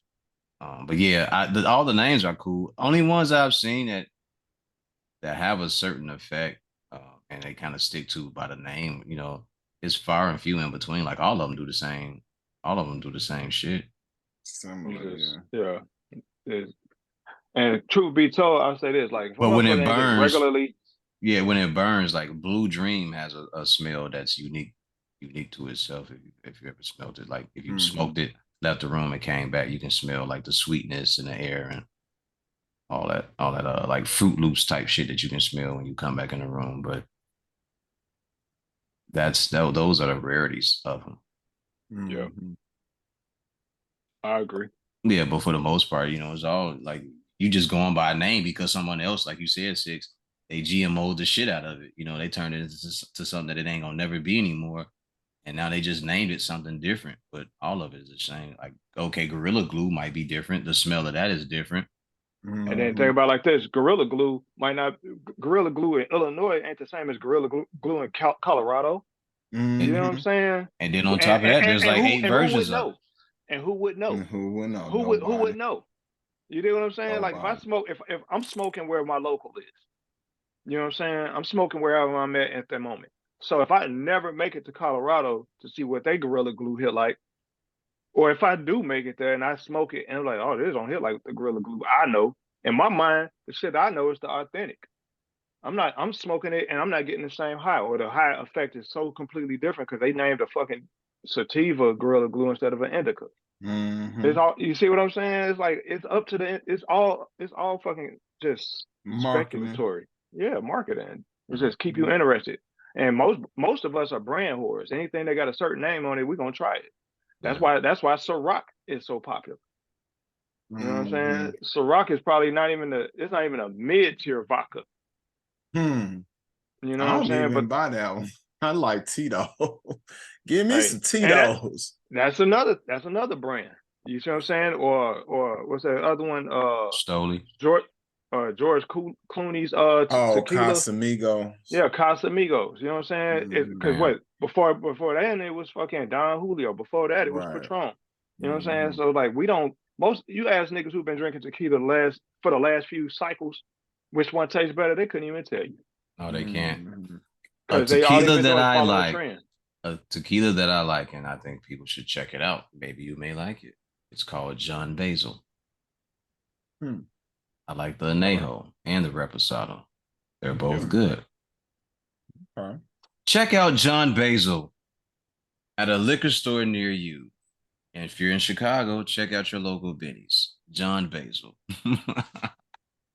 Sponsored. He gonna be like, you did that for free? You did that for me for free? Thank I you. have a case show up at your house. See, I see what you're doing. I see Hey, do what it If you get again. a if you Do get it a bottle, again. you. if you get a bottle, you know what's up. Yeah, Hey, Hey, hey. Six, you know how I do, man. I know. Yep. I know Yep. too. You Oh didn't shit, yeah. hook me up too. Yeah, Shit. man. Y'all know what's Yeah. up. Y'all Yeah. know what's up, Mhm. man. Shout that shit out. John Basil. If y'all never tried, I'm telling you, seriously, No, it's I'm it's gonna check. decent, I'm gonna man. check it out. I'm Yeah. in the land of tequila out here in California. I'm sure they Hey, got check it. him, check him out. Check out John Basil. Get that Anejo or that Mhm. Reposado. Repping For it, sure. repping it. Anything Whatever else you. y'all wanna throw out there? I feel like we covered a lot A today. whole lot. Hell Actually, yeah. Yeah. this Yes, sir. was a really good episode, man. Commend you, brothers. It was some good conversation. I 100. was 100.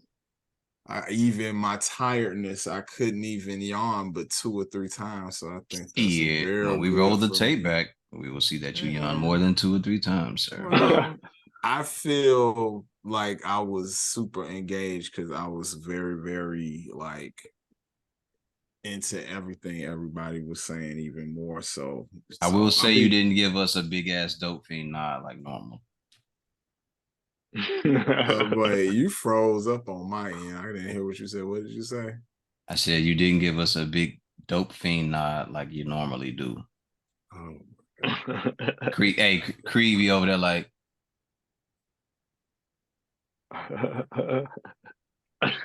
then he'll pop up out of it like, yeah, I thought the same thing.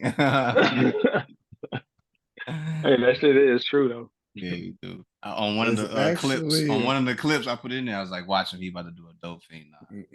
it's actually more so that I'm be super, super, super tired. We know that, Creed. So We I get it. know We that get you it. We know. get I it. know that y'all know, but it's okay. I'm gonna let y'all go on and have your fun with Got that. to. But We had to. They got to. It's gonna have to happen. Yo, I grew up in the Chicago public school system. This is light work for what roasting is. So Man, I'm this not ain't even nothing. tripping. Hey, Creed be nodding off like he been on the run for the last 5 days. Yeah, like he got to do his Malcolm X and check the windows and shit.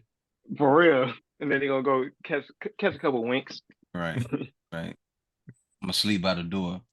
Hey, sometimes you gotta catch your sleep wherever you can, man. Hey, for real though. For real though, man. Hey, salute to you, my guy. Salute to you. Yes, sir. Hey, you a busy dude, man. You got the clothing, you got videography, you got photography, you a On my working mama. man. You You got an a lot going inspiration. on.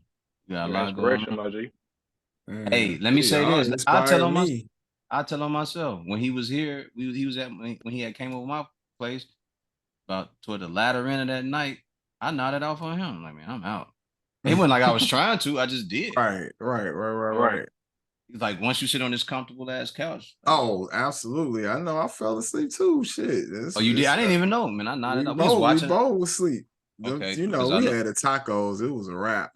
tacos, that strawberry beer that we had. Oh, that beer, I gotta figure out how to get that shit here. I gotta like, what the fuck? Like, I have never paid that much for beer and not been like mad or disappointed in no way. Like Look, it literally, because I was like, when he bought it, hey. you should have seen his face. I looked right at his face as soon as they rung it up. I looked right at his face, like, yeah, yeah. And then we got back. He was like, man, let me go ahead and pour this up. I'm like, yeah, go ahead, go right on ahead. I've had it before, so you know. Mm-hmm. No, it was That like shit soon bang. like That first shit sip, I bang, huh? was like, well, son of a gun. So you can get like what, a glass and a half for two people. Mm-hmm. And it's strong, so it actually do what it's supposed to do. But it's more so the taste, like that really just It's a sour ale. wow. Like Sour ale. I need to find that in California or something similar. So now I'm about to be on the hunt. I was just at a brewery last night and I was like trying to describe that to them and they didn't give me shit that was even close. So I'll go in there again and like take a picture of it. I'll just buy you a bottle and send it to you. That and then some Jardinere peppers because I cannot get them in fucking LA. I don't know Really? what the fuck they. Oh, it's sad. Hurts Wow. my chest. Something like that you should be able to order. You can, but they be like the markup to order that shit is so insane. Like you could literally get them in Chicago for like $3 to $5, and you gotta when you order it, you spending like $12 to $15. You still paying to ship a fucking Oh, jar for shipping, right? Yeah. So trust me, you think I ain't done it? I've paid too much for Jardinere peppers several times since I've been living out here for sure. When I'm really craving like it, but. Like I usually when I get there, I stop on 71st at the on 71st and State at the candy I store. already know what you're talking about. Yeah. You know what I'm saying? I buy up all my Chicago shit that I like if I got time to actually do it. And I got a cooler that I keep. I keep that shit in the cooler. When I get home, I unpack it, put it in my freezer. So But for the most part, like closer though, you only a few states away, so it's not. That's what I'm saying. So when you do make that trip, I need to ship it. Yeah, I should have shipped some stuff. And Monday when I left, I had so much stuff I ended up having to do. I didn't get a chance to stop. You could either order it or put it in your bag. Yeah. Some of that I wouldn't want to risk putting around my clothes though, like to bring some of it back. So that's why I would ship. Like if I had, I will bubble wrap that shit. Talk to me. Bubble wrap that shit. Talk to me. And put it in my bag. Yep. On my mama. It's way cheaper. Yeah, put it somewhere separately from everything else, so that even whatever position is in. Well, next time I come, I have to just be mindful that I just be I'll be bringing camera shit and all type of shit. So I'll just have shit packed to the fucking brim. So I'll just be afraid to like have too much and it's pressure on that. But the bubble wrap, it have to be that fucking super fat shit. I know exactly what you're talking about though. My friend brought some shit in the suitcase with me and had it bubble wrapped up. So yeah. All right. I'm hearing you justify not doing it, but I get it. No, I I'm, just I'm talking don't. shit. I just didn't take the time because you gotta get the supplies, all this shit. And I have such a finite time. I'll be running around trying to see Like he don't know how to everything. smuggle shit. Come on, man. Oh, trust me. If I want to, I Hey, could. oh, funny as hell, man. That nigga hilarious. I mean, he ain't wrong though, but Hey, I know this guy, man, and this guy knows me. That's why when he Hey, say you shit, hilarious, sometimes I bro. don't say nothing. all Like, man, right, I ain't gonna feed but into that. it was more Like, so just like not you don't know taking how the to smuggle time. shit. It's You don't know more how to smuggle so shit, nigga.